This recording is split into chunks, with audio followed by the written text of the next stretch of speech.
What's good, peeps? Thanks always for passing by the channel. Much appreciated. Hit that subscribe button if you guys are new. All right, shocking and very, very, very disappointing news.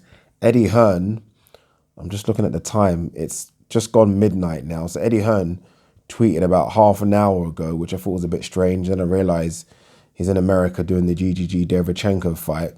But Eddie Hearn just tweeted to say that Joseph Parker is out of the Dereck Chisora fight, which is scheduled for October 26, O2 Arena pay-per-view. He said on the tweet, I'm trying to read it, my eyesight's fucked, but he said on the tweet that Joseph Parker is out due to illness. It's got to be some fucking serious illness that keeps you out of a fight that is 24 days away. I mean, if he said injury, okay, illness. I mean, that's surprising. He also said on the tweet that they're working on a suitable replacement. So Dereck Chisora will still stay on the card for now. I don't know what suitable replacement you're going to find for Dereck Chisora in 24 days that Dereck Chisora and David Haye are going to be okay with. I mean, these guys have been training for the last couple of months for Joseph Parker. So that's a specific style. And this is a very important fight for Dereck Chisora, very. I don't think he's just going to accept a late replacement like that. Why roll the dice with anyone else? I don't think he's going to do it. And who's available? I mean, who's available? Everyone has mentioned a few names like Michael Hunter. His name immediately came up. I think they're trying to work on Hunter Povetkin for the AJ bill. And I don't think Chisora is going to fight Michael Hunter on 3 weeks' notice. No siree. Povetkin, no siree. People have mentioned Bakole. Bakole's got a fight, I think, scheduled for the Newcastle card. So Bakole's in training, he's in shape. What does Chisora get out of fighting Bakole? Absolutely nothing. I mean, you're talking about risk reward. That's just high risk and absolutely no reward. And if he were to fight a Bakole level opponent, is that card still pay-per-view?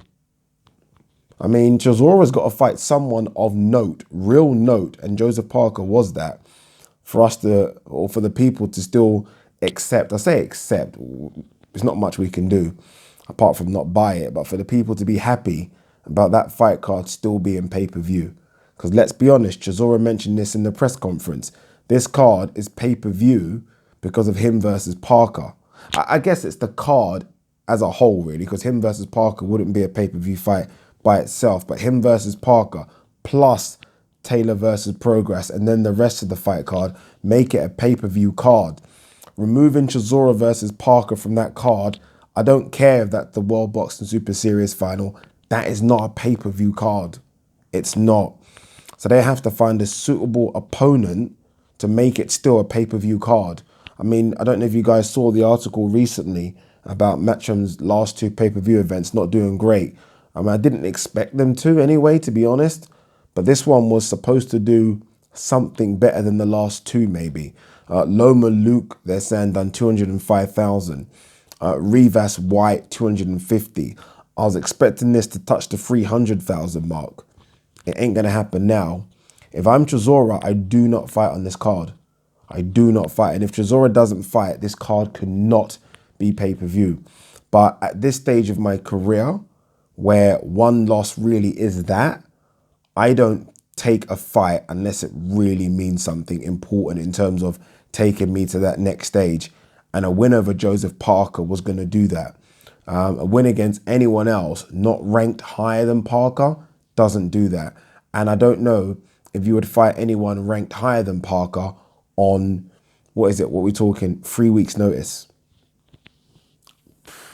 This is a major problem for Eddie Hearn and Matchroom.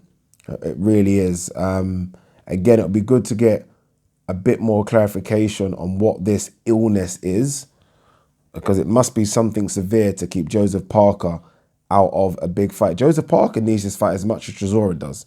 I mean, Joseph Parker, again, he's been on English soil, 3 times and hasn't done great in all 3 performances. Hughie Fury, yes, he defended his belt, but awful performance. Joshua, crap fight. And he lost to Dillian White. He needs this one. He needs this one himself to kind of say, okay, I'm above that level. Let me go again and mix it. Because no one's talking about Joseph Parker when it comes to the big fights anymore. He's been forgotten when it comes to the big names. A win over Chisora doesn't get him in that group yet, but another win after Chisora does. So he needs this fight as well. So yeah, this is not great news, people. Come on, give me some names. Who do you think? I can't think of anyone that would. I mean, look, fighters will take the fight because, again, we're talking pay-per-view, so they're going to get paid. But I can't think of anyone that doesn't have something going on. And so, look, you need someone that is maybe, I don't know, in fight camp, right? I don't think a heavyweight can get in shape in 3 weeks. Maybe they can. You're talking someone that we'll get excited for to make it a good pay-per-view. And for Chisora, we're talking someone that, if he wins, means something. Bacoli doesn't do that. Hunter maybe does. Povetkin does, but these guys aren't taking the fight on 3 weeks' notice. Fucking hell. I say you just scrap Tyron Spong Usyk and do Chisora Usyk. I can't think of anything else. Or Chisora off the card completely. I don't know. Peace.